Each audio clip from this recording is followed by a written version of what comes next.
Hello everyone, am I audible?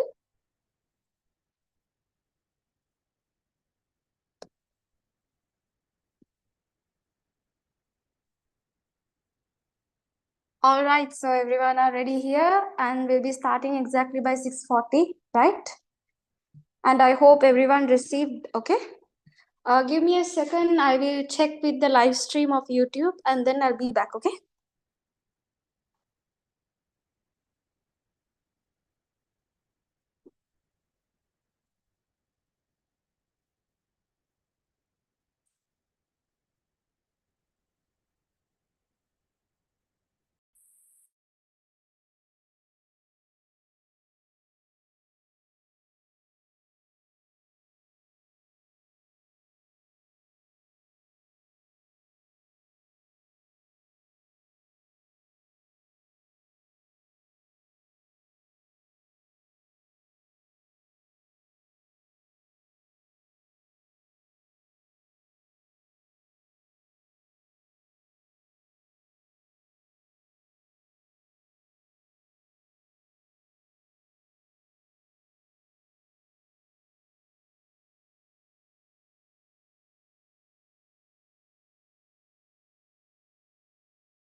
Okay, guys, so let's get started. Sorry for the delay because there was a problem with the live stream. So I have to fix it because our previous stream, something there was an issue. So I have to fix it and I have to bring back with a new link. Okay, so yeah, I'll share the link, new link with you all. So if possible, share it with your friends who is unable to join. So this is going to be the new YouTube link, right? Okay, so all set. Let's get into the lessons and let's the part, right? So let's start recording.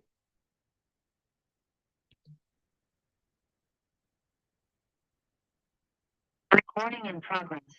Okay, so all before we start with the lesson, I have to tell you what are the things we will be focusing. Okay, so I hope everyone must have received the tunes. Did everyone receive the tunes? Were you all able to get the tunes? Yes or no? Yes or no? Okay, so I hope everyone must have received the tunes. In the tunes, I have already mentioned the important lessons, but there is a small problem. In this part, in the first paper, I have mentioned it as grade 10, but it should be grade 11. Okay, it should be grade 11. For those who haven't received, I will be sharing you the link so you can download. You can download the paper, so therefore it will be helpful for you to get into the lesson, right? And then I will be talking what are the lessons we will be covering and how it will be moving on. So everything will be updated, so keep in touch, right? Now listen, so now grade 11, you can see you have how many lessons are there? How many lessons are there? How many biology lessons do you have? Yes, how many biology lessons are there in grade 11? What do you have? How many you have? Number one, you have living tissues. Number two, you have what? You have biological process. You have biological process. Then again, you will be facing another biology lesson that is going to be what? Biosphere. So totally you will be having four. You will have four lessons in biology. You will, okay, I will provide the recording. Okay. So we have four lessons in biology, that is living tissue, photosynthesis, and biological process in the human body, and then biosphere. So under each lesson, under each important lesson, I have mentioned what are the things you have to study. So under photosynthesis, I have told you to study the diagrams, experiments, factors needed for photosynthesis, chemical equation for the respiration, photosynthesis. So these things you have to know. Biological process in human body, what you have to know? You have to know all the systems, the connections between the systems and the diseases you need to know. Then again you have to study about biosphere. Then you have to study about the organizational level of biosphere, biogeochemical cycle, ecological pyramids, food chain, food web. So these things you all have to study, right? Then in grade 10, when it comes to grade 10, when you come to the grade 10 lesson, what are the things you have? Living tissues is not that really important. And remember, first chapter of grade 11, I will not be doing. I won't be doing it as a recap because already you know very well about living tissues. So I don't want to waste the time by doing living tissues with you.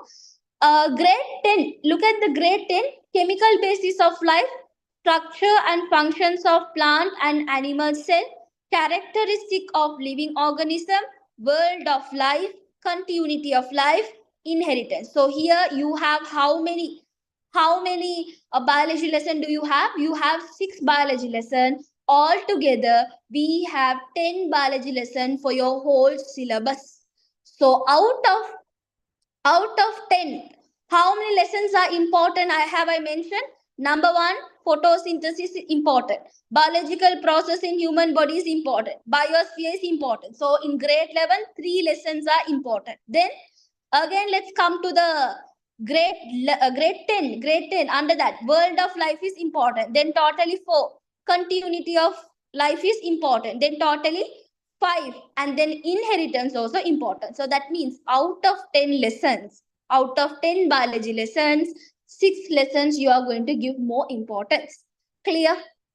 Got it? Now I just want you to tell me. Now inheritance lessons and biosphere lessons we can't do it today.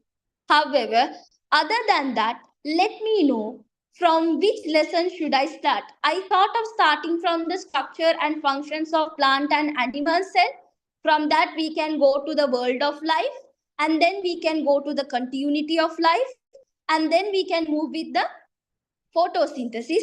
The chemistry recap session will be tomorrow. Okay, tomorrow from 6:30 to 12, right? So then we will be moving with the systems and all of them step by step, right?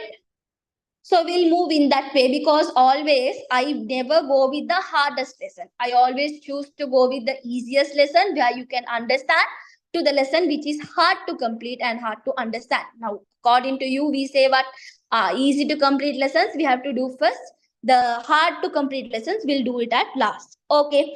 So I will definitely do the biological process in human body, but selectively I'll be doing certain systems, because I can't promise you that I can do everything within the day, because we have only just 6 hours. Within 6 hours, this is also biology lesson. So since it is a biology lesson, you need more explanation. So after the explanation, you all have to try to do questions by yourself, because already I have given the answer script, already I have given everything to your hand. So we'll see, if we get more time, we will be discussing the questions also. So are you all ready? Shall we get into the lessons? So we are going to study structure and functions of plant and animal cell. And think this is going to be the last time that you are going to touch the science book. Think like that and study, and you are going to take everything into your brain and you are going to work on. So let's get started. Right.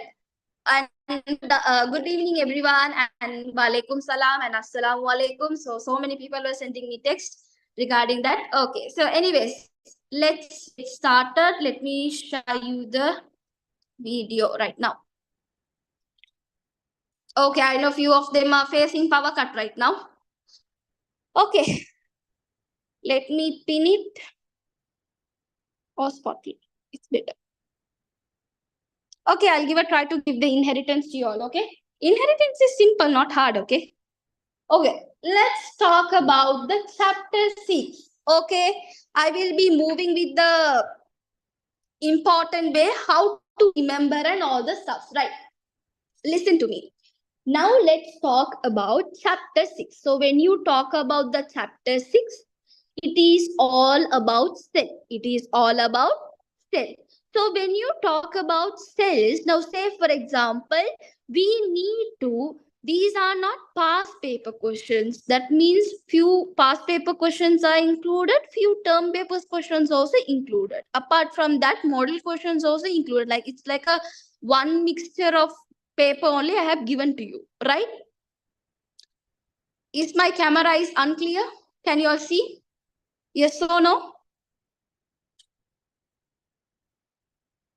I'll tell you about the MCQ answers that you all have to do it, okay? Can see, right? Okay, give me a second. I'll see whether dust is there.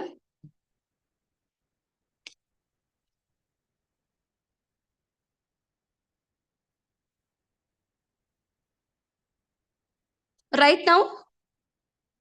Okay? We can do biosphere. If I start doing biosphere today, to finish this lesson, however, I'll be taking half of the time since it's a huge lesson. If you're okay with that, I can go with that. Like instead of doing other lessons, if you only want me to do biosphere, I can happily do biosphere with you. Still blurry. Just see whether it's okay right now. Maybe since it's a bit far away from the board, might be blurry. Not sure. Still not clear. Huh?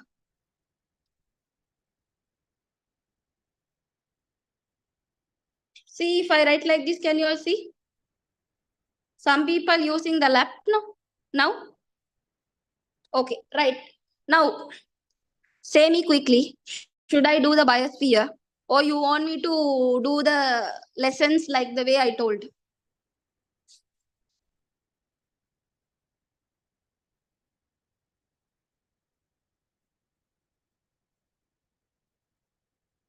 Okay, most of them saying me to do the way I told. the way I told. Okay, right, thanks. So let's go with easiest lesson, then let's go to hardest. Okay, listen. Now, when we do biosphere, we will only do biosphere. We will only do biosphere. Then the rest of the lessons, no recap then.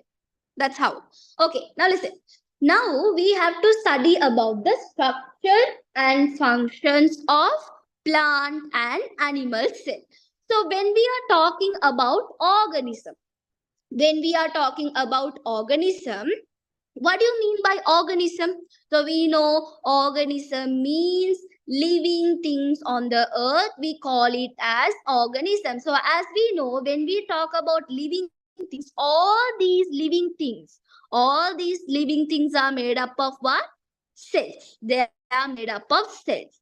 So when you talk about cells, who was the first person to discover regarding the cells?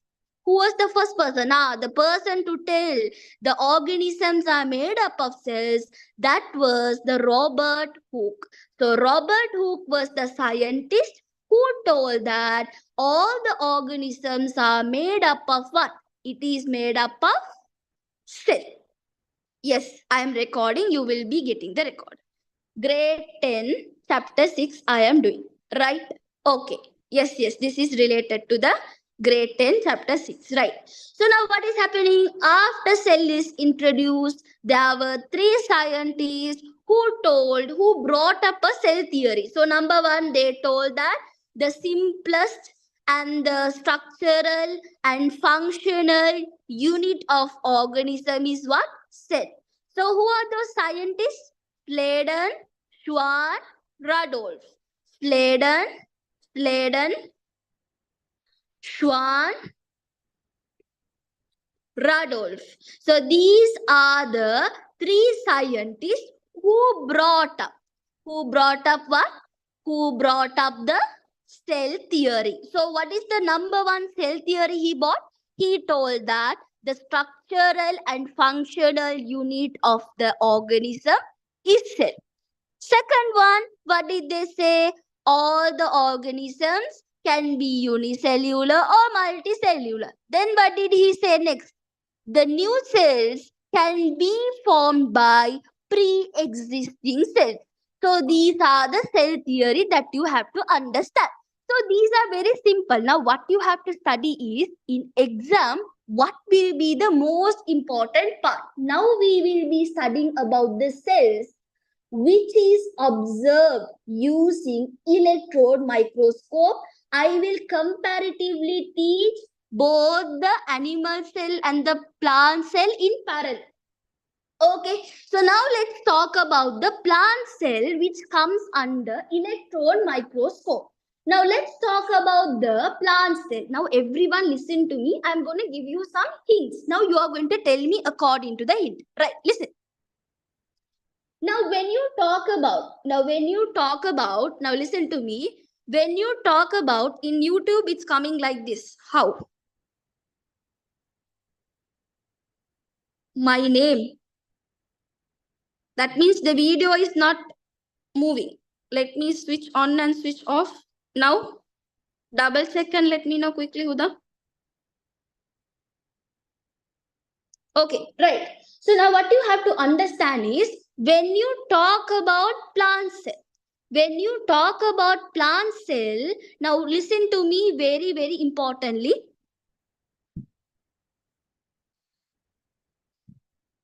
So last theory, I'll tell you about the theory. Let's go on. Okay. The names of the scientists is Sladen, Schwann, Rudolph. Sladen told that the structural and functional unit of life is cell. Then Schwann told that all the organisms can be unicellular or multicellular. It can be made up of one cell or more than one cell. Third one, new cells can be formed by pre-existing cell. Right. Now listen. Now when you talk about plant cell under the microscope, listen to me. The plant cell is there, right? This plant cell has 2 boundaries. The plant cell have 2 outer boundaries. So inside the plant cell, you will have a small structure. They will do the functions. Those structures, we call it as organelles. Now, say for example, if you take a cell, inside the cell, there will be like microscopic structures inside the cell. These people, we call it as organelles. We call these as what? Organelles. So, who are organelles? The simplest, the small structures that can be found inside the cell, we call them as what? Organelles. Now, what is the function of these organelles? They have different functions that can be performed within the cell. Those people, we call it as organelles. So, the cell which consists of all the organelles in a cell, we call that as typical cell. We call that as what? Typical cell. Now, what are we talking about? When you take a cell, inside the cell, you will have some small structures to perform different functions inside the cell. We call it as organelles. So these organelles, now say if you take a cell, if all the organelles are present inside the cell, we call that as what? Typical cell. We call that as what? Typical cell. My question here is, now let's say in my house, there are 5 members. Let's say in my house, there are 5 members in my family. There are 5 members in my family. In other house, there are 10 members in their family. So like in our house, all the people are there. In the other house also, all the people are there. Like that, if you think the cell as a house, the organelles are going to be the members in the house. We call it as organelles. Now, what is happening is what? When you take the cell, we consider the cell as a house. So, inside the house, we have family members, no? Like that, inside the cell, you have organelles. So, if you find all the organelles in one cell, we call them as what? Typical cell. We call that as what? Typical cell. But the reality is, in our body, we don't have typical cell. That means you don't have all the organelles in one cell. Let's say, for example, now let's say you have some cells closer to your legs. Now, let's say your leg is made up of cells. No? So, say for example, you have some cells closer to the legs. Now, everyone tell me, so mainly for what purpose you will use your legs? Mainly for what purpose you will use your legs? To walk, to move, mostly we say locomotion, no? So that means my leg needs more energy, right? My leg needs more energy. So that means the cells closer to your leg will have organelles which will produce energy. So do I need any organelles that can produce chlorophyll? Do I have any organelles like that do I need like that? I don't need. So that means, remember, each part of our body have each organelle. Not all the organelles are not present in all the cells. That means not all the organelles are present in all the cells. That means few cells have cells that can few cells that consist of organelles that can produce energy. Some cells that has some places where it can produce DNA. So according to our part of body, different type of organelles are present in different places. That means you can't find all the organelles in one cell. So what is the typical cell? The typical cell is introduced in your textbook. It is introduced your textbook, but really, do you have a typical cell in your body? Do you have all the organelles in one place? Do you have all the organelles in one place? No. So you need to understand that we don't have such typical cell. Our textbook wants to teach us all the functions of the organelles at once. That's the reason they placed all the organelles in one cell and they gave us a diagram. That diagram only we call it as typical cell. But to be honest, do we have really a typical cell in our body? No. In our leg, we have only organelles called mitochondria. In our hand, we have mitochondria. Do I need Golgi complex to produce protein? No. In different parts of our body, we have different organelle, not all the organelle at one place. Clear with that? Understood that? Got the idea? So every part in our body needs something more. Those particular part will have those organelles. Clear with that? Got the idea? Right? Now listen. Now we understood what is a organelle. We understood what is a typical cell. And now listen to me. We need to understand we don't have typical cell in our body. So we have typical cell just to study all the organelles. So it is easy to put all of them into one instead of putting into different cells and study. So that's the reason your textbook has introduced something called typical cell. So in medical field, they say there is nothing called typical cell. So I need to tell you that also because you may trust that okay, there is a typical cell maybe, right? Okay. Now let's talk about the plant cell in detail when it comes under electron microscope. Now think like this. Think like this. Now what you need to understand is when you talk about the plant cell, it will be looking like kind of a structure like this. Let's say this is the plant cell.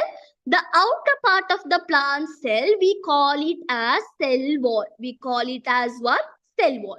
This cell wall will have another boundary that is covering that we call it as cell membrane. We call that as what? Cell membrane. Right? So I will be explaining each of everyone's function later just to understand what are the things will be inside the plant cell. Just listen, okay?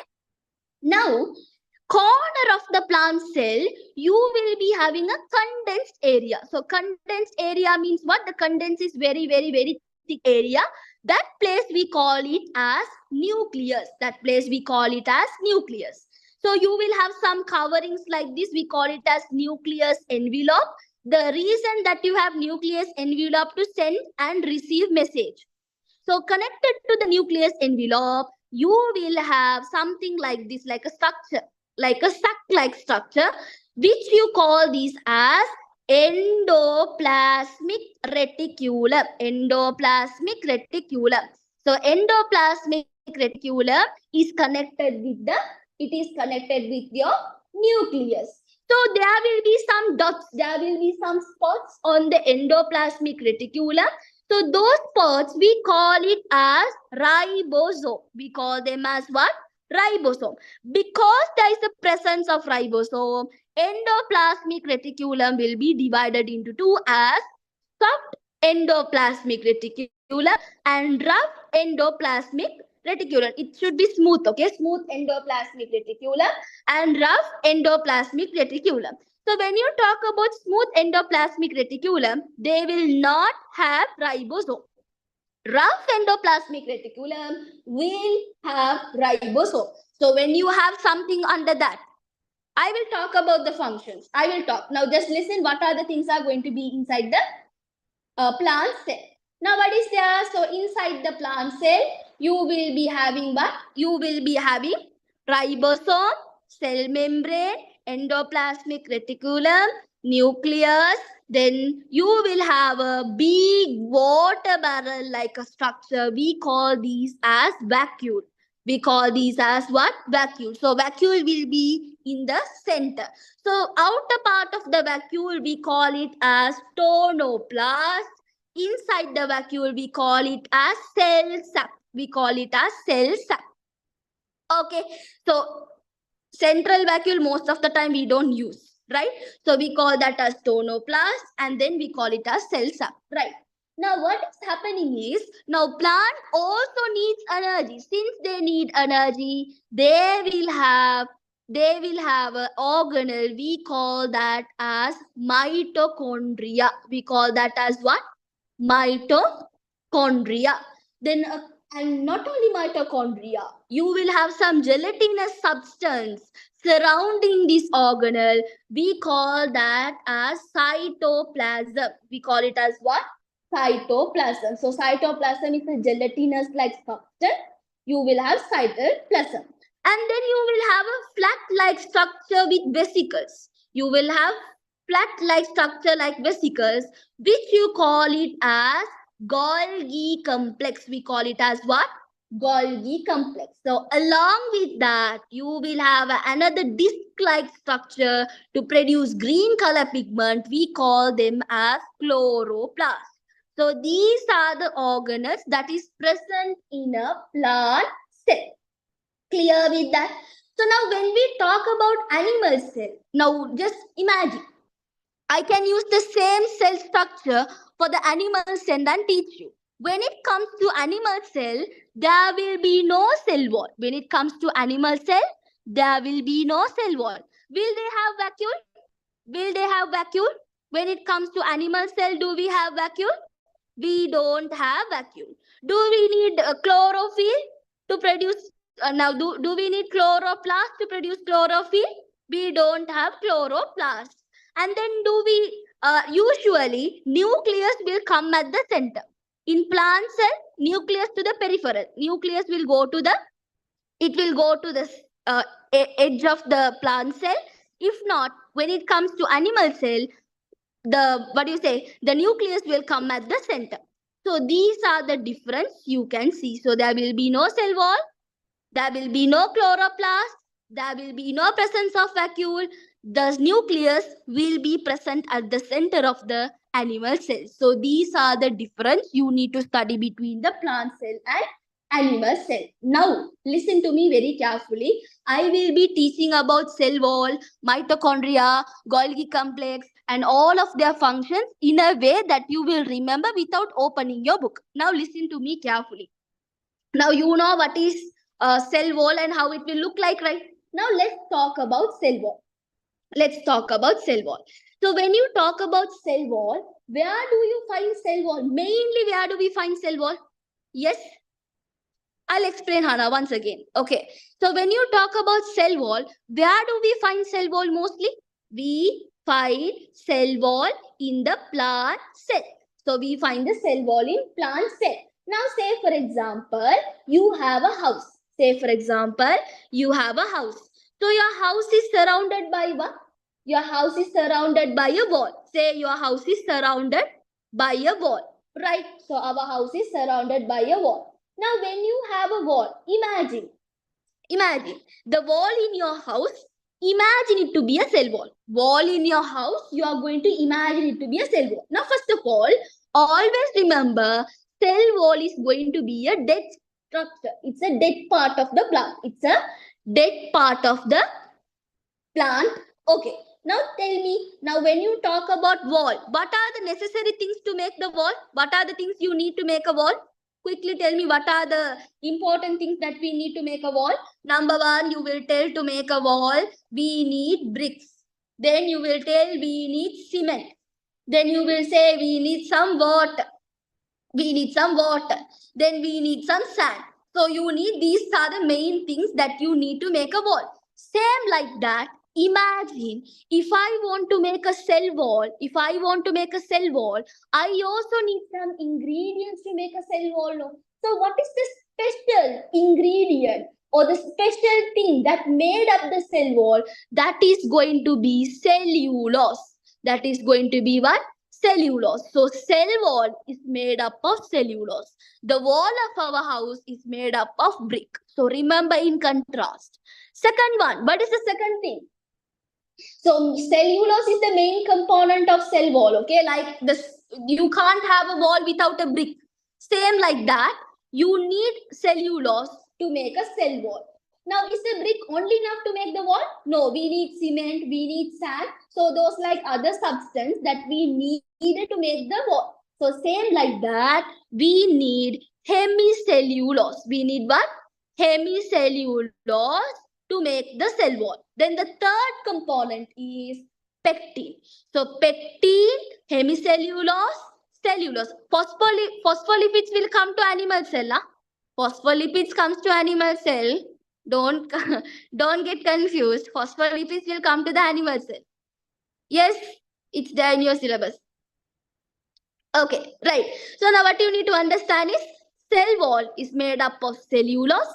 It is made up of hemicellulose and pectin. Remember, if you don't remember the hemicellulose and pectin, doesn't matter. But if you know the cellulose, that's enough. Right. Okay. Now, I'll ask you one question. Now, say if I build the house in square shape or circle, what will be the property of the shape of the house? Say, for example, I place all the brick in the shape of square. Now, tell me what shape of the house will I get? What shape of the house will I get? Very good. I will get a house in the square shape, isn't it? I will get a house in the square shape. So if I place all the bricks in the circular form, so what kind of a shape house will I get? I will get a circular shape house. So now just tell me, what is the function of the cell wall? Now if all the cell wall is connected, imagine cell wall is made up of cellulose. The first function of the cellulose is to provide shape. Now imagine, without the wall, will you have shape in your house? Will you have a shape in your house? No, you will not have a shape. So you need to understand the first function of the cell wall is to give shape. That means to provide shape to your house. So same like that, cell wall provides shape to the cell. Now think, why do you build a wall? Can you live without a wall? Now say you have only the roof. Without the roof, so say for example, without the wall, can you live only with the roof? Can you live with only the roof? No, you can't live without that.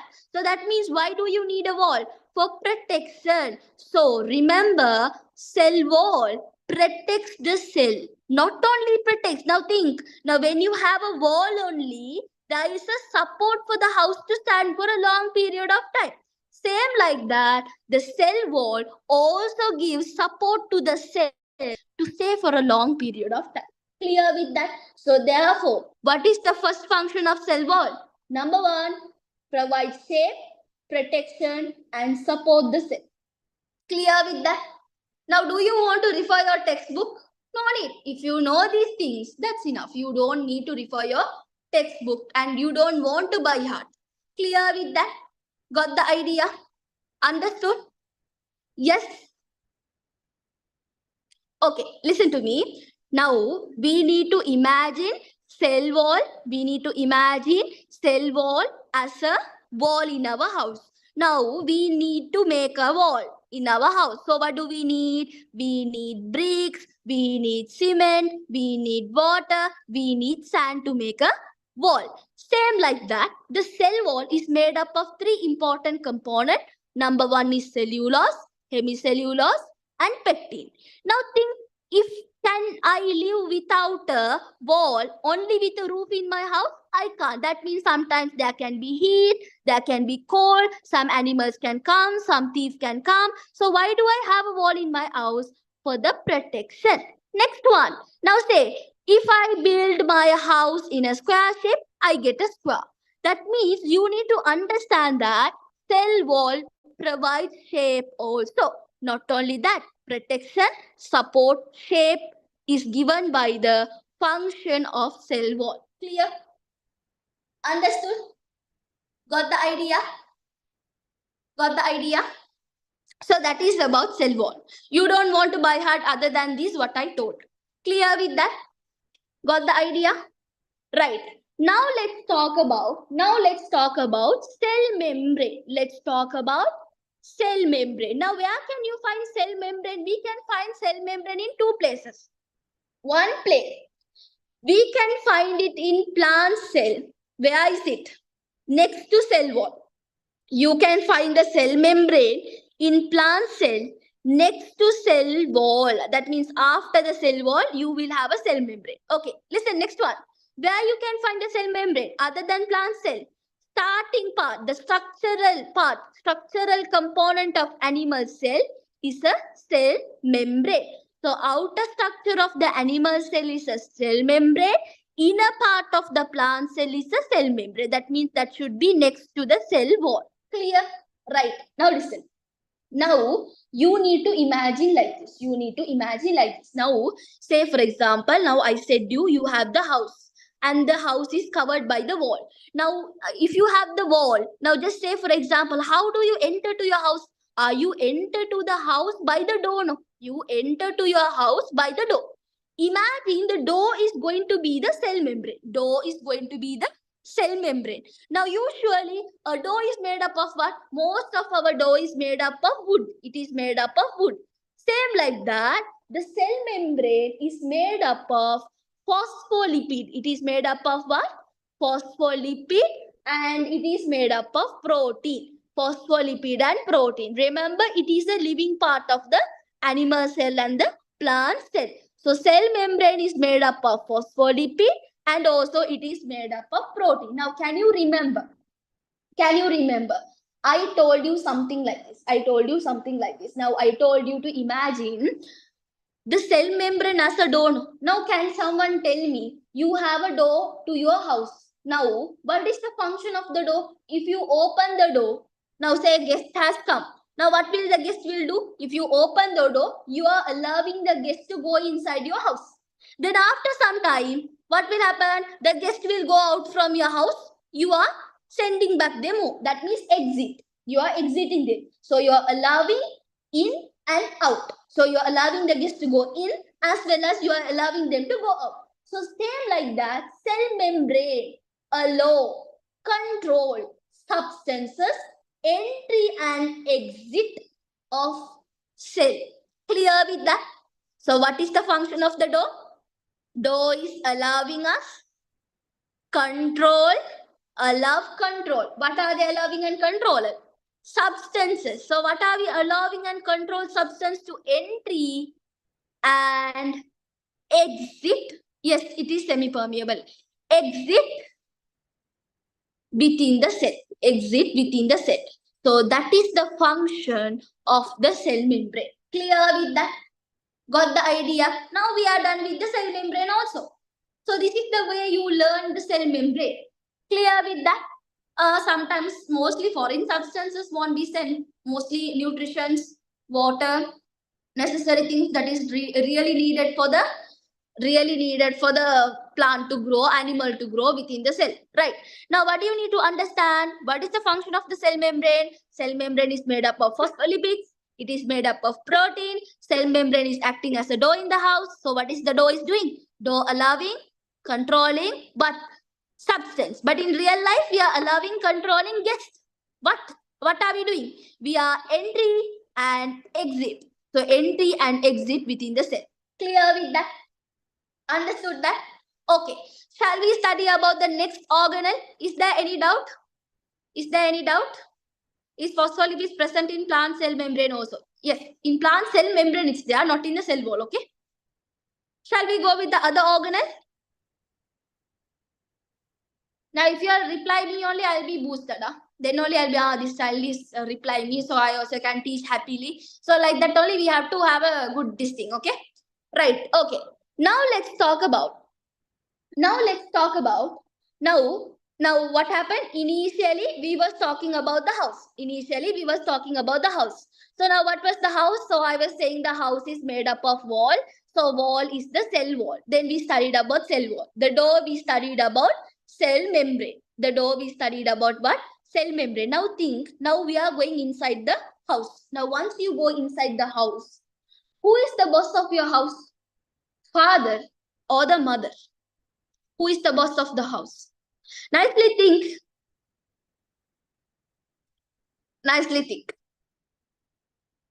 I mean, like, who is controlling your home? Usually your dada will go out, no? He doesn't stay at home.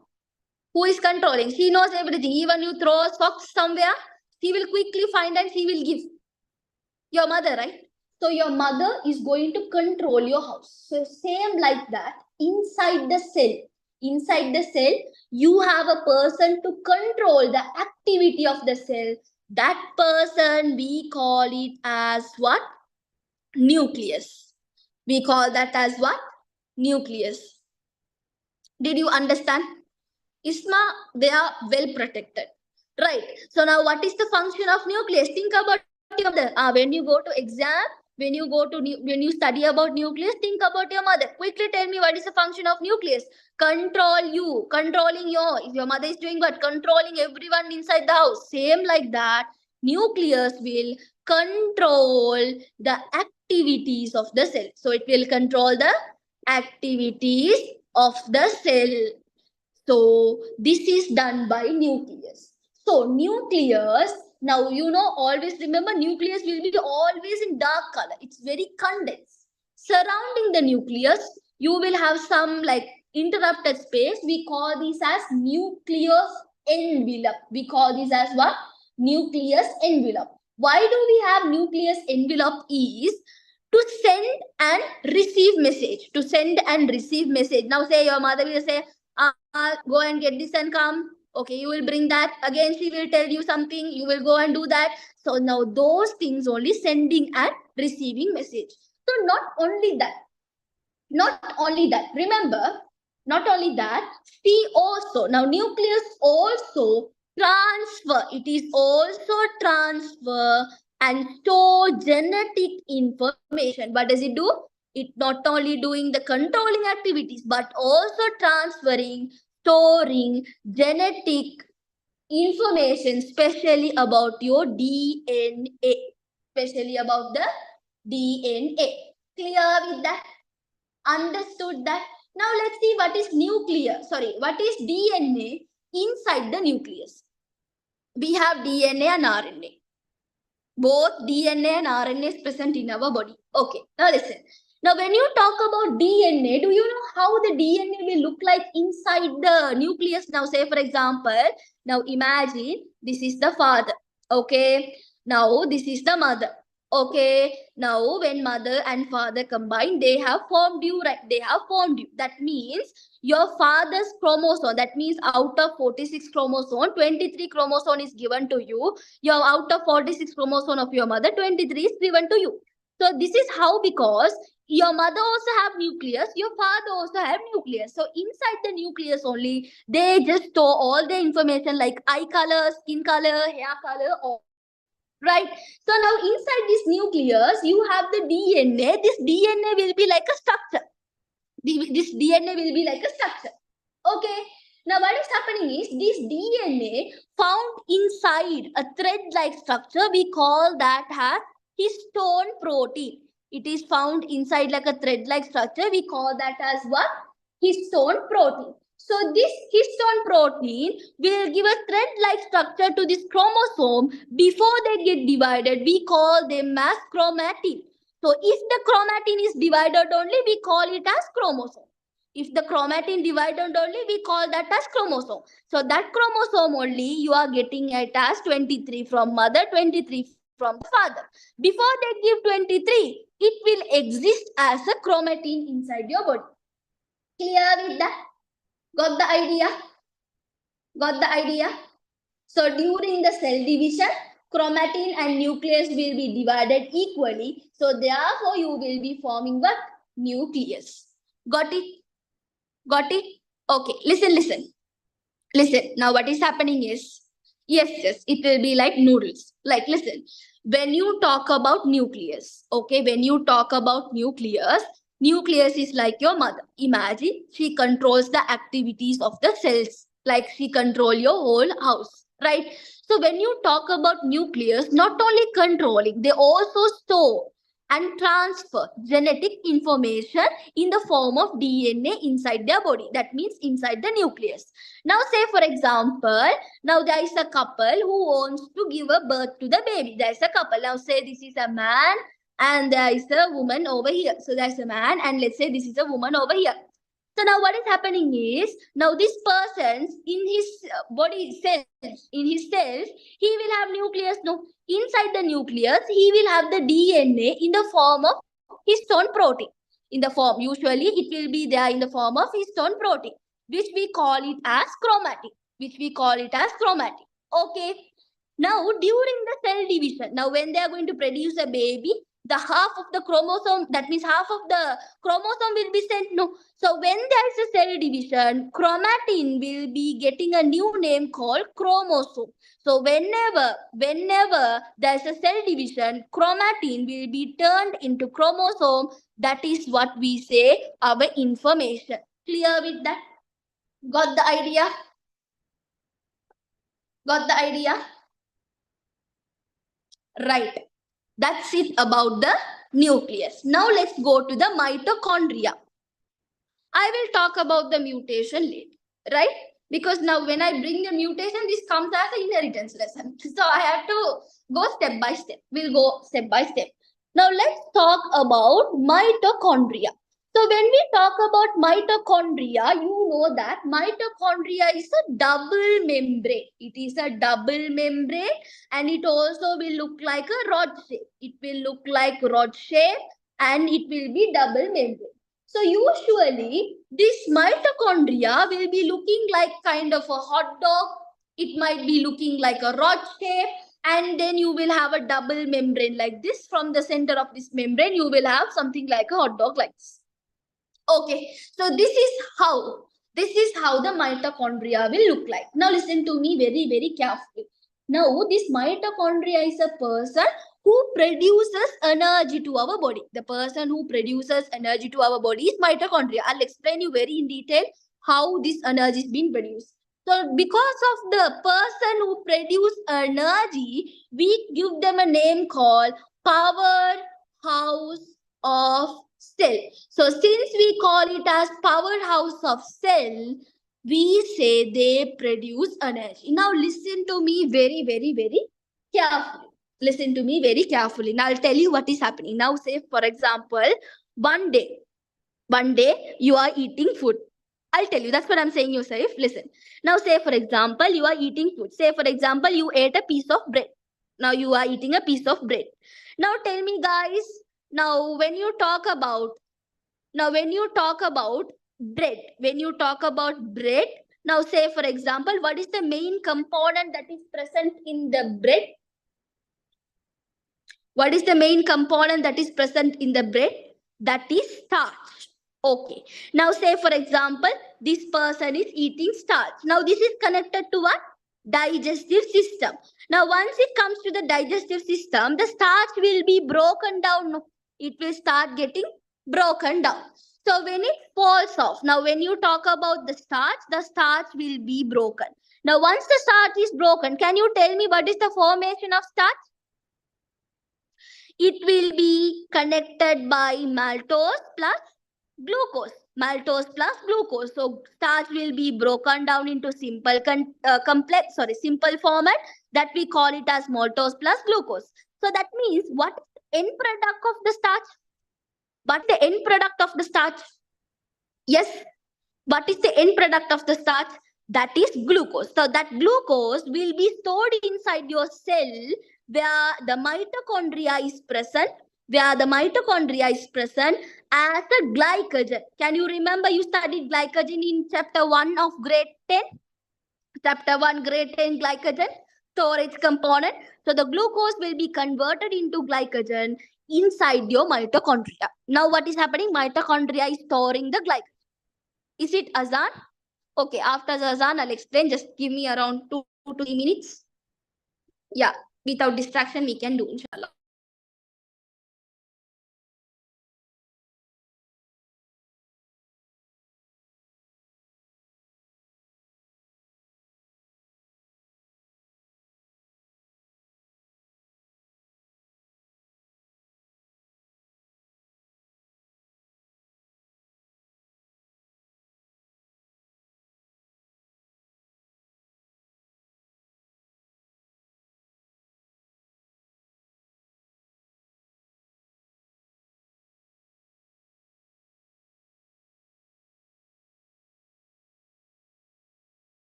Is the azan is over?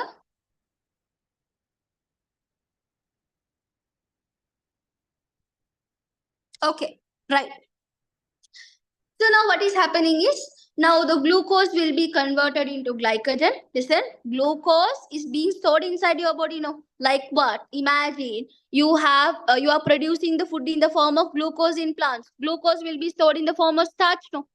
Same like that, the glucose will be converted into glycogen in order to store food. Okay, it will be stored inside your bag. Okay, sorry, inside your bag, it's inside your body. So now what is happening is, this glycogen will be stored inside your body, which is in the place of mitochondria. Now what is happening? You are doing respiration. Now let me talk about respiration. Now there are two ways that respiration can take place. So what are the two types of respiration do we have? One type of respiration we call it as aerobic respiration. Other one you call it as what? Anaerobic respiration. So there are two types of respiration. One we call it as aerobic, other one we call it as anaerobic. So aerobic respiration means you do the respiration in the presence of oxygen. Anaerobic respiration means you do the respiration absence of oxygen. Let me tell you, aerobic respiration means now you are respiring. Now you are respiring. So when you start respiring, what is it happening? So when you respire, you are getting oxygen. Now think like a situation. Now there's a sports meet. During the sports meet, they have asked you to run 100-meter relay race or 200-meter. Now what you will do? You will keep on running. Do you have time to breathe? You don't have time to breathe. That means at this time, your body will be producing energy in order to breathe. So that means already stored energy will be produced within your body in order to breathe. So that kind of situation only we call that as anaerobic respiration. Now what I am talking about is, the boy ate bread. After he ate bread, now the food has been stored in the form of glycogen inside the mitochondria. So what is he doing is, he is respiring oxygen, which is under aerobic respiration. So once he do the aerobic respiration or cellular respiration, what is happening to the glycogen which is stored inside the mitochondria? The glycogen will be broken. This glycogen will produce energy. It will produce energy. Not only that, oxygen will be turned into carbon dioxide. Along with that, little amount of water vapor will be released. Clear with that? How mitochondria is producing energy? Because mitochondria is the one who is storing the glycogen. So since that, you can say that mitochondria is considered as the powerhouse of cell. Clear with that? Understood that? Got the idea? So now what do you need to understand? When you talk about mitochondria is considered as the powerhouse of energy. The reason because whenever you eat food, listen, whenever you eat food, the food is being stored in the form of glycogen. No, whatever the food we was eating, that food, you have glucose in that food. So the glucose will be turned into the form of glycogen. That glycogen will be stored inside the mitochondria as the form of glycogen. Now what is happening? There are two types of respiration. One we call it as aerobic, another one we call it as anaerobic. Aerobic means if you are doing respiration with the presence of oxygen. Now breathe in, breathe out. This is aerobic respiration. Anaerobic respiration means, think you are running a race. Do you have time to breathe? After you run, no, you will start breathing. Like you will give a big breath, you will be giving. So that kind of situation only we call it as anaerobic, where you don't have time, you don't have way of breathing oxygen. The already stored energy will be producing you to respire. That is anaerobic respiration, right?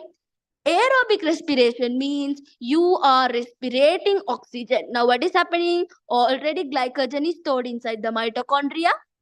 Oxygen will come in contact with the glycogen. Glycogen will be broken. Once the glycogen is broken, the already stored energy will be coming out to your body. Therefore, you will be receiving energy to live. Not only that, oxygen will be converted into carbon dioxide. A little amount of water vapor will be produced. Clear with that? Understood that? Got the idea?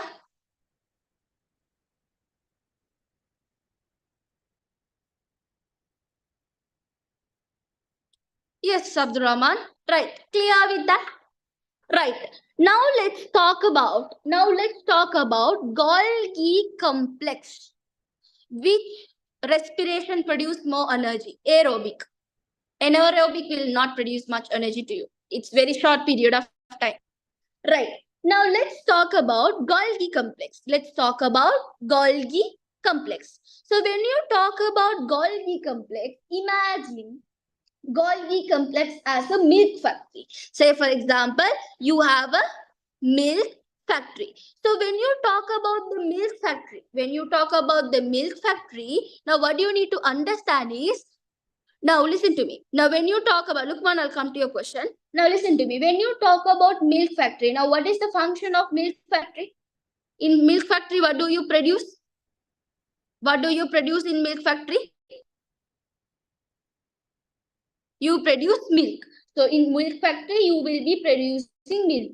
So if you want to get milk, you need what? If you want to get milk, what do you need? You need cows. You need cows when you need milk. So now what is happening is, imagine when I am talking about Golgi complex will be like what? It will be like a flat sack-like structure. It will be like what? Flat sack-like structure. Okay, this is how the Golgi complex will look like. So now what is happening is, when you talk about the Golgi complex, which is like a flat sac-like structure, imagine these are their secretory vesicles. These are the secretory vesicle that is present within the Golgi complex. Now imagine.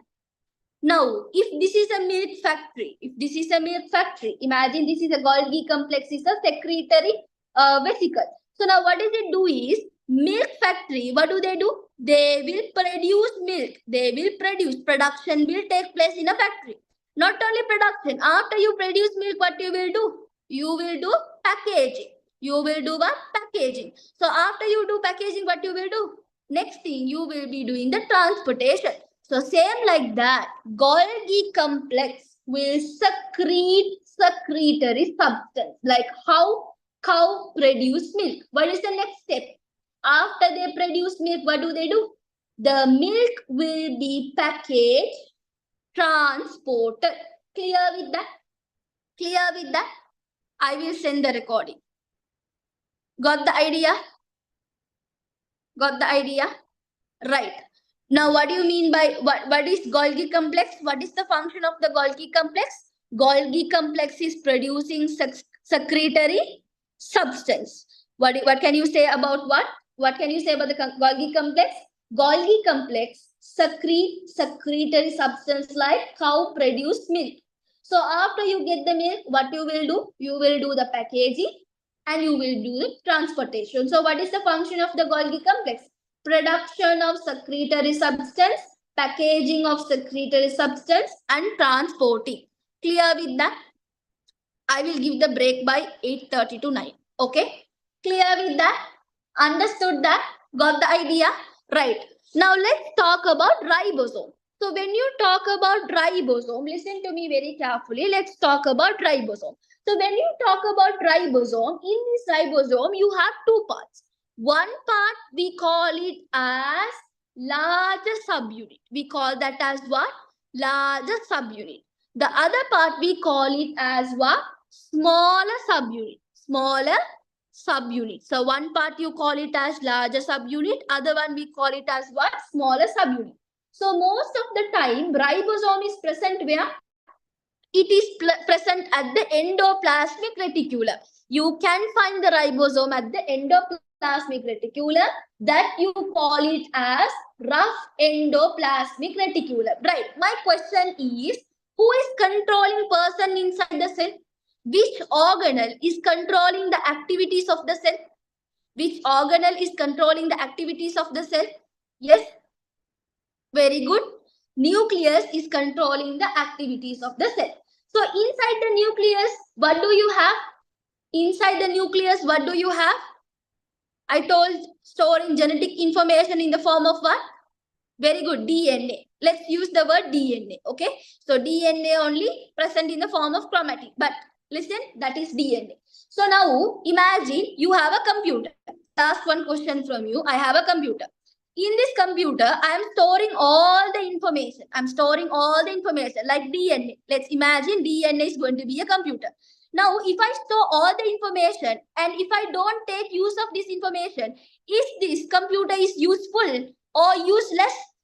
Is this computer is useful or useless? It's a useless. So that means to take the use of this information, I need a help from RNA. I need a help from who? I need the help from the RNA. RNA is like a printed copy machine. He is like a printed copy machine. What is he doing is, he is taking all the information from DNA, taking printouts and converting the printouts in the form of letter. Let's imagine he's sending letter to someone important. Then this letter we call it as protein. We call this letter as what? Protein. So what is it doing? DNA is acting as a computer where it all stores the information. Now what do you need to understand? If the information is not used, it is useless. So therefore, to make use of this information, what do you need? You need RNA. So what this RNA will do is, RNA will take all the information, photocopy, send the letter to the ribosome. It will send the letter to whom? It will send all the information to the ribosome. Now, what will the ribosome do is, ribosome is like a person who is in charge to send all the letter, like it's like a post office. It's like a post office. Imagine ribosome is like a post office. Ribosome will send the letter to the relevant area. So that means the letters we considered as protein. So what is the function of ribosome? Synthesis of protein or protein synthesis. So synthesis means, remember, production of protein is done by ribosome. Production of protein, or we call it as synthesis of protein. We call it as what? Synthesis of protein is done by the ribosome. Any doubt? Any doubt?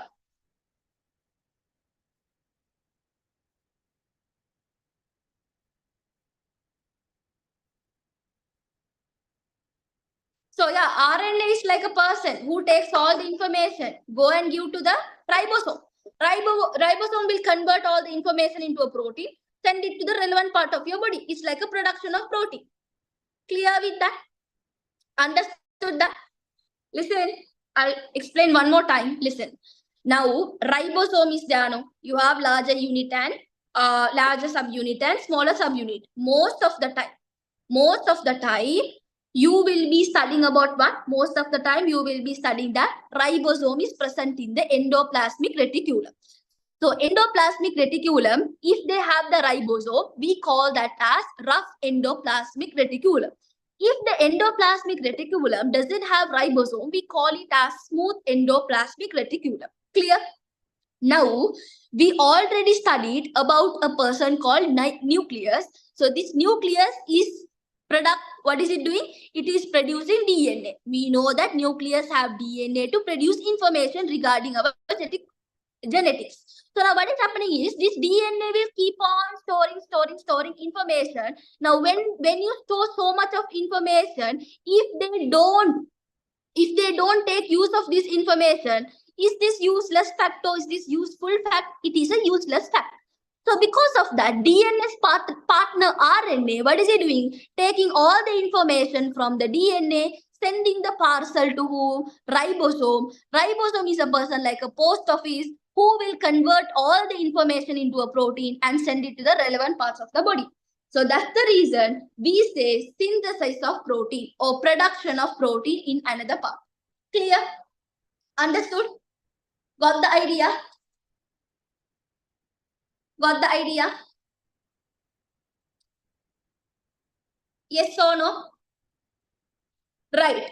Now let's talk about the endoplasmic reticulum. Transportation of protein, I'll talk about that, Lukman Rumi. It will come under endoplasmic reticulum. Right. Now let's talk about endoplasmic reticulum. So now let's talk about endoplasmic reticulum. ER. Okay. Ribosome produce protein. They do not convert protein. They usually produce protein. I just told you to understand. Like they take all the information, they convert into protein like that. So they produce the protein. The information is being sent as a protein to your body. Did you understand? No. RNA is a person taking all the information. He's taking all the information and giving the responsibility to ribosome. So ribosome, what is he doing is, by taking all the information from RNA, the information will be produced as a protein to all the parts of your body. Like that. Clear? Right. Okay. Yes, Abdul Rahman. Right. Now let's talk about endoplasmic reticulum. So when you talk about endoplasmic reticulum, what are the two types of endoplasmic reticulum do we have? One, we have rough endoplasmic reticulum, and then we have smooth endoplasmic reticulum. So rough endoplasmic reticulum. Now when we talk about the rough endoplasmic reticulum, why do we call them as rough? There is a presence of what? Ribosome. Because there is presence of ribosome, we call it as rough endoplasmic reticulum. So when you talk about smooth endoplasmic reticulum, there is no presence of ribosome. That's what we call it as smooth endoplasmic reticulum. Now listen to me carefully and give an idea. Now, when you talk about ribosome, now since they have ribosome, can you tell me what is the function of ribosome we study? What is the function of the ribosome we studied? We studied production of protein is done by the ribosome, or we say synthesis of protein. So production of protein is done by ribosome. Now, is it only enough by producing? Now say I produced one cake. Imagine I produced something. Now if this item is with me and if I don't send it, will it be useful? No. So that means if the protein has to be sent to the relevant part of the body, the transportation of protein is done by whom? Rough endoplasmic reticulum. So transportation of protein is done by rough endoplasmic reticulum. Clear with that? Clear with that? Smooth endoplasmic reticulum is responsible in transportation and production of steroid, lipids, and some other chemicals. Clear with that? Got the idea? Got the idea? Understood? Right? Steroids is a kind of a chemical that is produced within our body. Okay? Right. Now, let's talk about vacuole. Smooth endoplasmic reticulum. Smooth endoplasmic reticulum is responsible in transportation and production. Transportation and production of steroid is a kind of chemical that is present in our body, and lipids. And lipids and other chemicals and nutrients are produced and transported by the smooth endoplasmic reticulum. Right. Now let's go to the vacuole. Let's go to the vacuole. Now, where did you find vacuole? Do we have vacuole in our body? Do we have vacuole in our body? We don't have vacuole in our body. So, vacuole is a kind of a what do you say? Now, when you talk about vacuole, it's like an air bubble. It's like a air water bubble. It's like a water bubble inside the plant cell. So, when you talk about the vacuole, what you need to understand is the vacuole is there, right? This vacuole, the main purpose of this vacuole is to produce water within the plant cell. That means the highest constituent of the vacuole is present is water. That means highest constituent of water is present inside the vacuole. Not only that, they also maintain water balance. They also maintain what? Water balance. So they also maintain the water balance. And then they also give the pigment and they also give color to the plant cell. Clear about it? Clear with the vacuole? Yes? Yes, got the idea? So the largest organelle in the plant cell is vacuole. So because of the nucleus, it is pushed to the corner to the cell. So now when you talk about vacuole, it is the largest organelle in the plant cell. Right, let's go to the cytoplasm. Yeah, it also gives colors and pigment. Let's go to the cytoplasm. So what is cytoplasm is, it's like a gelatinous substance where all the organelles are on that layer. So gelatinous substance found inside the cell where all the organelles are present on top of the cytoplasm. So usually cytoplasm helps in metabolic reactions, and also it will bear organelles inside the cell. Clear with that? Clear with that? Got the idea? Yes. Right. Yes, it is. Right.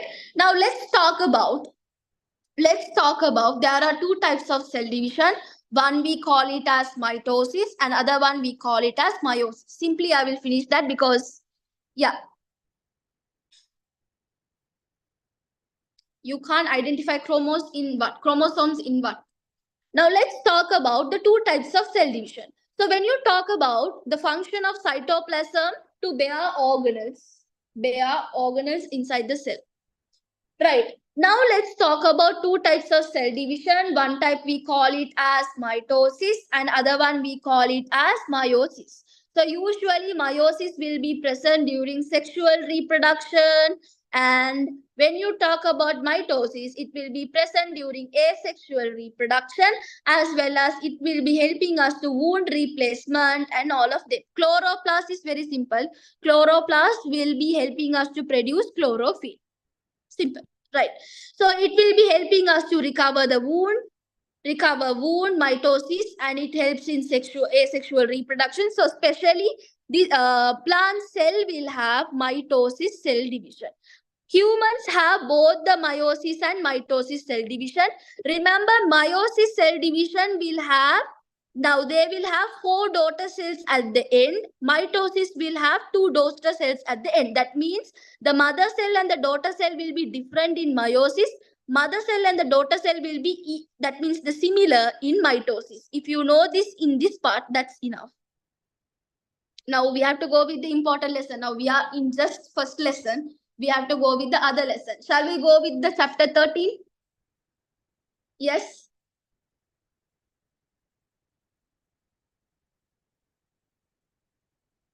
Right. I will just move on with the chapter 13, and that is very important for you to understand. In that lesson only, meiosis always helps in sexual reproduction. That means it will be helping us to transfer the genetic information at that particular period. Right. Now let's talk about the chapter 13. That's about world of life. The function of vacuole is to maintain water balance. Okay, so let's talk about world of life. So world of life, now according to your syllabus, they can even call it as biosphere also. Right, now listen to me. Now we have studied about classification. Now why do you need to classify? Now classification of organism means you are classifying organisms according to their, based on their characteristics. We call it as classification of organism. So there are two types of classification of organism. One you call it as natural classification.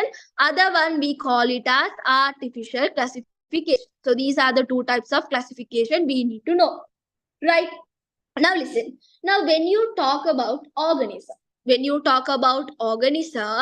this lesson, these organisms are being classified into 3 domains. That means when you talk about classification is this classification will be done according to a hierarchy. It will be done according to a hierarchy. That how do I remember? I remember it as King Philip. I remember it as King Philip. Okay, so King Philip, we will say Don King Philip came out for good soup. So this is how we learn the classification. So when you talk about the classification of organism is done according to this. So this is the hierarchy of classification of organism. So how do I remember? King Philip came out for a good soup. That means Don means domain. I remember it as domain. King means kingdom. King means kingdom. Philip means I remember as phylum. I remember that as phylum. Came. See, when we say phylum. So when we say about the, came we call it as class. Okay. When we say out is order. Out is order. Four means we say family. So good means we say genus, and soup we say it as species. So an organism will be divided according to this hierarchy as domain, kingdom, phylum, order, phylum, class, order, family, genus, species. So according to that, one organism will be divided. So you should know this in order. So since you need to know this in order, it will be helpful and easy for you to undergo with that. Right? So how do we remember? Don King Philip came out for a good soup. So this is the hierarchy that you could easily remember, because even though I started remembering as domain, kingdom, phylum, class, I will definitely forget. So this is the easiest way to remember the hierarchy of division of organism. Now let's talk about domain. Let's talk about domain. And then this is very important. Listen to me. Now, when you talk about domain, when you talk about organism can be divided into three domains. Organisms can be divided into how many domains? It can be divided into three domains. One, we call it as domain archaea. We call it as what? Domain archaea. Other one we call it as domain bacteria. We call that as what? Domain bacteria. Okay, someone asking me to type and send. I can't type. The thing is, I'm using my phone to do that. So Don King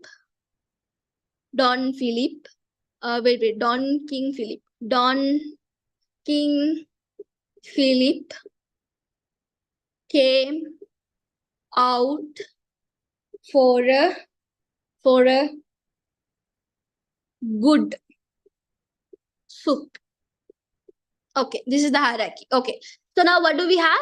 Organisms can be divided into how many domains? Three domains. One we call it as domain archaea, domain bacteria, and other one we call it as domain eukarya. We call that as what? Domain eukarya. Now, the domain is divided into three domains. That means when you talk about organisms are being divided into three domains. This is divided by the scientist called Carl Woese. So Carl Woese is a scientist who divided the organisms into three domains.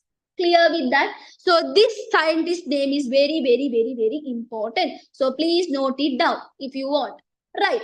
Now, what is the next thing? Now, I have taught you the domains. What are the three domains? Now, again, the domains will be divided further as a kingdom. The domains will be divided further as a kingdom. So, there you have 5 kingdoms. How many kingdoms do you have? You have 5 kingdoms. So, after the domain, there is another scientist who divided the domain into kingdoms. That is Robert Whittaker. So Robert Whittaker is a scientist who introduced after domain the kingdom. So there are 5 kingdoms. I'll teach you. Out of 5, you have to study only 4.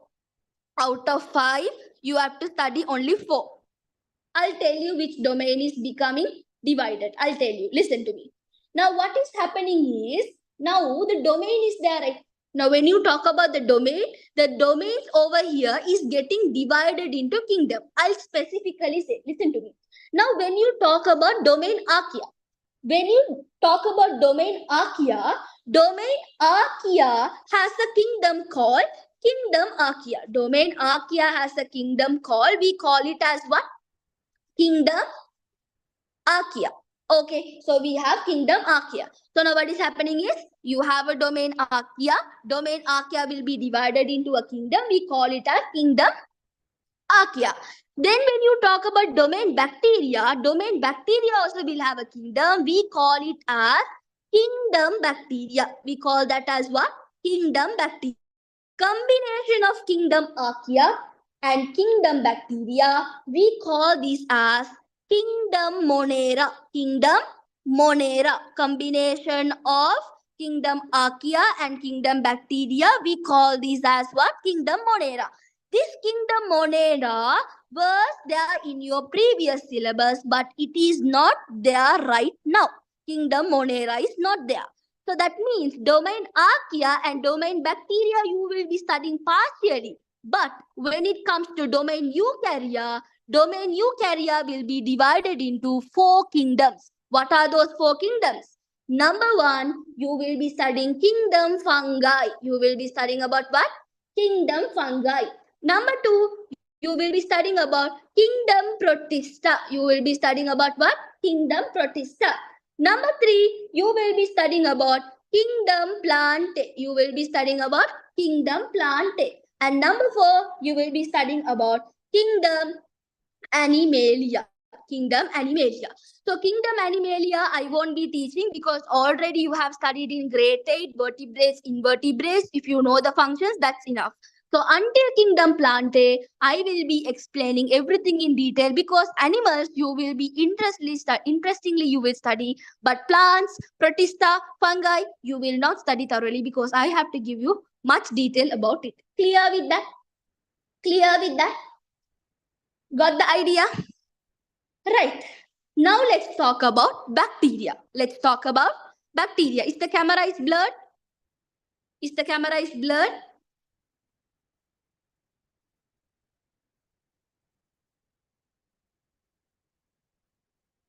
Okay. Right. Now listen. Now what is going to happen here is we are going to study bacteria and you are going to answer me according to the bacteria. Isn't it? According to the study of bacteria, you are going to explain me. Domain Archaea is there. No? Domain Archaea, you don't need much because they do not ask any questions related to the domain Archaea. The mostly asked question is related to the domain bacteria and domain eukarya. So I will be focusing on domain bacteria and domain eukarya because domain Archaea, you never get any questions related to that. Clear? No? Understood? No? So that's the reason I didn't give much importance to that. So let's talk about domain bacteria that is also comes under kingdom bacteria. Now listen to me. Have you heard about bacteria? Have you heard about bacteria? Yes. Can you see the bacteria present on my hand? Can you see the bacteria present on my hand? No. So that means you cannot see the bacteria through the naked eyes. So if you can't see the bacteria through your naked eyes, because why you can't see through your naked eyes? Because they are very tiny. So you need to use what? What you have to use in order to see the bacteria? You need to use microscope to observe the bacteria. So what is the first function or first feature of bacteria is we say they are microscopic. So bacteria is a microscopic. So what is the first feature of bacteria? They are microscopic. Now, when you talk about cells, you usually observe the bacteria by compound microscope. So when you talk about cells, there are 2 types of cells. One you call it as prokaryotic cell, and other one you call it as eukaryotic cell. One you call it as prokaryotic cell, other one you call it as eukaryotic cell. Now, what do you mean by prokaryotic cell? Means the cell without nucleus. That means the cell with unorganized nucleus. Cell which has the unorganized nucleus means what? Unorganized nucleus means they don't have nuclear envelope. They don't have nuclear envelope. It's not visible there. That means they do not have nucleus. So that is we call it as prokaryotic cell. So unorganized nucleus. Eukaryotic means the cell which has nucleus. Right. Now listen. Now kingdom bacteria falling under domain bacteria. So they have prokaryotic organizational level or eukaryotic organizational level. Listen to me. Bacteria is made up of one cell. Bacteria is made up of one cell. That means what do we call them? They are unicellular. They are unicellular. It is made up of one cell. We call them as what? Unicellular. Now, if you have one cell, okay, if you have one cell, do they have a proper nucleus? That means they are very tiny. Now, since they are very tiny, do you think they will have an organized nucleus? Do you think they will have an organized nucleus? No. So, therefore, we need to understand bacteria is a prokaryotic organism. It is a prokaryotic organism. Did you understand? Clear with that? So, what is bacteria? Bacteria is a prokaryotic organism and it is microscopic and they are unicellular. Now, who are we? Are we prokaryotic cell? Are we prokaryotic organism or are we eukaryotic organism? Who are we? We comes under what? Eukaryotic. So eukaryotic means you will have a what? Organized nucleus. So tiny creatures will not have an organized nucleus. So they will come under what? Prokaryotic organism. So now what are the three domains we studied? We studied about domain archaea, we studied about domain bacteria, and we got to know domain eukarya. The only domain with eukaryotic cellular organization is eukarya. Bacteria and archaea will come under prokaryotic cellular organization. Clear with that? Clear with that? Got the idea? Got the idea? Okay. Now I told you that bacteria is a unicellular. Bacteria is a unicellular. So when you take bacteria, you can have a bacteria, a type of bacteria which is unicellular. We call it as cyanobacteria. Remember the name? Cyanobacteria. This bacteria is green in color. Now whenever something is green, what is the function that can be done by this bacteria? Are they heterotrophic or are they autotrophic? Autotrophic or heterotrophic? Photosynthesis answer also correct. If you said the answer is autotrophic also correct. That means what do you need to understand? They can produce their own food. They can ask in exam. A bacteria that can produce their own food. Who is that bacteria? Cyanobacteria. Clear with that? And also it is a unicellular bacteria. Got it? Okay. My question to you. Can bacteria enter to your body? Can bacteria enter to your body? Yes or no? Yes. And sometimes when you take digestive tract, you have food, right? So which is following in your digestive system? You have the food in your digestive system. Do you have bacteria in your food? Do you have bacteria in your food? Yes. Why? You have bacteria in your food that is helping in digestion. So now you know the bacteria is present during the digestion. Is it harmful or useful? Digestion process is harmful or useful? The bacteria is helping in digestion. It is a useful factor. But is all the bacteria is useful? No. Not every bacteria is not useful. So some bacteria is harmful. So sometimes you get urine infection. Has anyone got urine infection? Yes. We get urine infection, no? So mainly the urine infection is caused by whom? It is caused by the bacteria.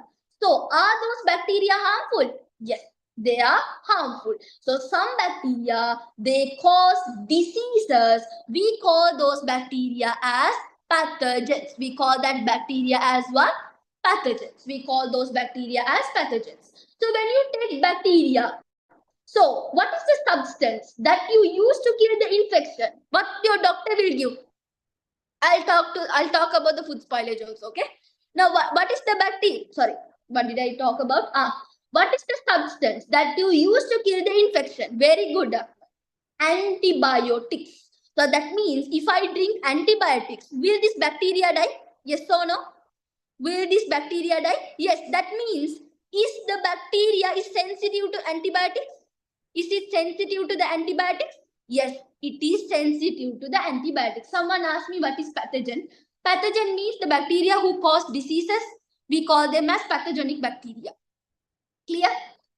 Is this the way you, like I'm asking, this way of teaching is okay, no? I mean like asking question and doing the lesson is okay, right? Right, okay. Now next thing is this pathogenic bacteria, if it enter to your body, what will it do? It will cause disease. During this situation, the doctor will prescribe you what? He will prescribe you antibiotics. So you need to understand cyanobacteria is a bacteria who will produce their own food, which is a autotrophic bacteria. Right. Host is a person who get affected. We can call the virus also pathogens, not an issue. Pathogens means whatever the microorganism that causes disease, we call them as pathogens. Pathogens, okay? Now, when I'm continuously speaking, sometimes I will have tongue slippers. Don't laugh. Now listen. So now what is happening is, can you take antibiotic unwantedly? Like stomach paining, I'm taking antibiotic. Can you take unwantedly? No. For example, cough. Now I am having cough. Now because I have cough, can I take antibiotic? Now cough is caused by who? Who caused cough and cold? Which microorganism? Which microorganism is causing? Very good. Virus. So it is not useful taking antibiotic because virus is not sensitive to the antibiotic. Did you understand? Even though you take antibiotic, it is not useful. Why? Because virus is not scared of antibiotics. Okay, so if you take the antibiotic unwantedly, it can kill the normal bacteria that is helping for your digestion. So digestion will not take place properly if you don't have the good bacteria. So sometimes when you take too much antibiotics, the good bacteria also will die, no digestion, finally you also die. So all of them die. Right. How antibiotic is made. So antibiotic is produced by our white blood cells. Right. Now let's talk about the disadvantages of the bacteria. So when you talk about the disadvantages of the bacteria, what is the first disadvantage I told you? That will cause diseases to the human. Now say for example, now there was one person who passed away. Imagine as a person who passed away. Now after all the rituals is over, what you will do? You will put this person under the soil. That means you will bury the person under the soil. Now after 1 year, if you open this burial and see, if you open the dead body, will you get the dead body or you will not get the dead body? Will you get or not get? You will only receive the skeleton. You will only receive the bones. So when you take your muscles are made up of what? Your muscle is made up of what? Your muscles are made up of protein. Your muscle is made up of protein, which is a complex substance. So your muscle is made up of protein, which is made up of complex substance. So there is two microorganisms that is helping to decompose the dead material. Who are they? Number one is bacteria. Other one is fungi. So fungi and bacteria are the two useful microorganisms. They will act on this complex molecule. They will eat the body and convert into the simple molecule and dissolve with the soil. So this process, you call it as what? Decomposition. We call this as what? Decomposition. So this we call it as what? Decomposition. So if it's good person, then the body remains as it is. It's not like that crazy. All the bodies will be decomposed. Right. Now, listen. What is decomposition? Conversion of complex substance to simple substance. We call that as what? Decomposition. So bacteria help in decomposition of dead plants and animal material. Is this advantage or disadvantage? Is this advantage or disadvantage? This is a advantage, right? I'll ask one question. Now let's see whether how many of you will answer. Okay, now listen. Now your mother is there. Now just tell me. Now just tell me. I'll talk about protozoa after this. Okay. Now just say for example, your mother today, what did she cook? What is the curry she cooked? Anyone here? We'll see who. Curry. Most of the house I can see chicken. So they have made chicken somehow. Okay, right. Very good. So let's take the example as chicken because most of them taste as chicken. Okay. Now you made, say your mother made lunch is chicken. Now is this a chicken is a dead body or a living body? Chicken is a dead body or a living body? It's a dead body. So you are eating a food. It is a dead body, isn't it? You are eating a food. It is a dead body. So if decomposition occurs to the chicken, you call it as what? if decomposition take place to the food, what do you call? We'll see who answers correctly. Fossil flora. Very good, Safa. Children, what is that? Food spoilage. Food spoilage. If the decomposition take place to the chicken, we call that as what? Food spoilage. Did you understand? Not fossil food, it's food spoilage. So what is the disadvantage of bacteria? So disadvantage of bacteria is what? Food spoilage. Clear with that? Clear with that? Now usually now let's talk about different kind of things. Now say for example, in one house, one person died. In one house, one person died. In the other house also, one person died. One house, one person died. Finish. Now listen. Now what is happening is, now say for example, one person who have died in the house A, what did they do is, they quickly buried this person within 24 hours. What is the reason? What is the reason? They buried this person within 24 hours. What is the reason? Not because of food spoilage, to avoid decomposition. Very good. So because you need to know that the decomposition will be starting after 24 hours. So the body will start to smell bad. So that's the reason we bury within the 24 hours. Imagine. Now say, what is the reason your mother keep the curry inside the refrigerator? To prevent decomposition, no, to prevent the food spoilage.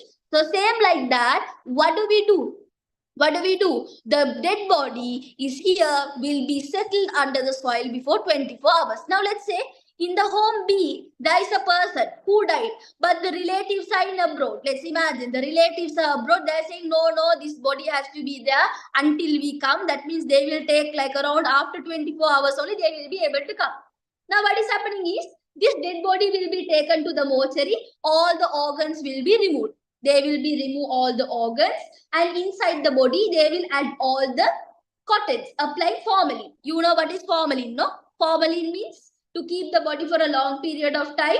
The substance that kill bacteria, avoid decomposition, we are adding formalin. So what are we doing? We are adding formalin in order to keep this dead body for a long period of time. Right? So what is happening is, we have taken all the organs out. Sometimes some people keep for a long period of time, and all of them. In university, they used to keep the dead bodies in this way only, without decomposition. Clear with that? Clear with that? Understood that? Got the idea? Right. Now listen. Now say for example, today you cut a chicken. Say imagine you slaughtered a chicken. Okay, now once you slaughtered a chicken today, most probably, will you eat it today itself? Someone asking, formalin, there won't be bad smell coming. Yes, Vidushi, there won't be no smell. Okay. Now, say for example, today you had you nicely had a good chicken here. So what did you do? You cut this chicken. So once you cut the chicken today, most probably you will eat the chicken today itself, or you will keep in refrigerator like 2-3 days. You will keep it. After that, only your mother will cook and take. Wow. So many houses. Now, when we talk about most probably, we don't cut today and we don't eat. Now, what do? Now, when you go to the shop, all this chicken is inside the, where is it? It's stored inside the refrigerator, you know, these chickens in the shops. So, what do? Why do they store them in the refrigerator? What is the temperature in the refrigerator? Hot or cool? Hot or cool? Cool, right? So you need to understand, bacteria cannot live in the extreme condition. So that's the reason we said that to avoid food spoilage, we used to keep them inside the refrigerator. So we used to keep them inside the refrigerator because bacteria can't live inside the extreme environment. Clear with that? Got the idea? Got the idea? Right. So because it doesn't live in extreme condition, will the food undergo food spoilage? No. So when the environment is cold, the decomposition process will be very slow. If the environment has the hot, now imagine, these days are too hot now. When you keep the cooked food for a long period of time out without heating, what will happen to the food? The food will be, is it lagging? The food will be spoiled because when there is high temperature, bacteria will be activated. When there is less temperature, bacteria will become slow. Clear with that? Got the idea? Got the idea? Right. I'm talking about, can you remember? There is a big chart in your book. In the chapter 13, there's a big chart, blue color big chart about bacteria. I think you have noticed the big chart. That chart only I'm explaining all this time without even telling you that is a chart. That only I'm teaching you. That one only I'm teaching you all this time without even telling you it's a chart, because I know chart is not easy to by heart. But if I tell you in this way, you will be remembering. Clear, no? Right. Now what is happening is, if you want to produce dairy products, you use bacteria. So it's an advantage. Now say for example, you have coconut. So you have a coconut, the coconut with the husk. So when you put this coconut husk into the water, what will be to the fiber? What will happen to the fiber? Will it be still or loosen? Will it be still or loosen? It will be soft. It will be soft. It also will be what? Loosen. So loosen this is done. Who loosened this? Who did this loosen? Who loosened this fiber in this coconut fiber? So this is done due to the process of bacteria. This process also we call this as decomposition. So decomposition had been taken place while you kept the coconut husk inside the water. From the water, the bacteria has fiber. Clear with that? To remove the coconut fiber from the coconut husk, you use bacteria. Clear with that? Understood that? Got the idea? Yes, there are a lot about bacteria, so we need to learn everything, okay? Okay, it's 8:30 right now. It's 8:30. Can you come back by 9? 9. I will give time until 9:10. Like means you have to 9, by 9 you have to be there. We'll be starting by 9:10. So you can take until 10 or everything. Right. Will you discuss the questions? I will try, because I have to teach you everything, right? Now, biology takes a lot of time because the reason is, what do you say? Lots of explanation and you have to by heart. No, I'm trying to not to make you to by heart. I'm just making you to settle inside your brain. So that's the main reason. Right? Those who want to pray, go and pray. Those who don't have the power right now, y'all can try to do it, okay? Second session won't be the physics, it will be full of biology. I'll explain that, Lukman. Methogens and halophils. Okay, we'll try to give. And yeah, those who want to leave, you all can leave. No, Hafsa, not today.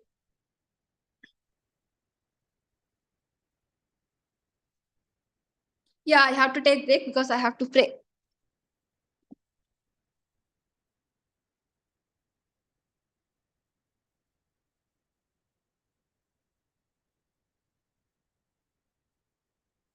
We'll see, Akmal, because when we do like that, we don't get time to finish. That's the problem.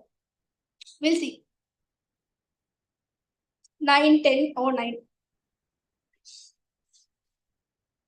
You can join your, I will end the session. You all have to rejoin back again, okay?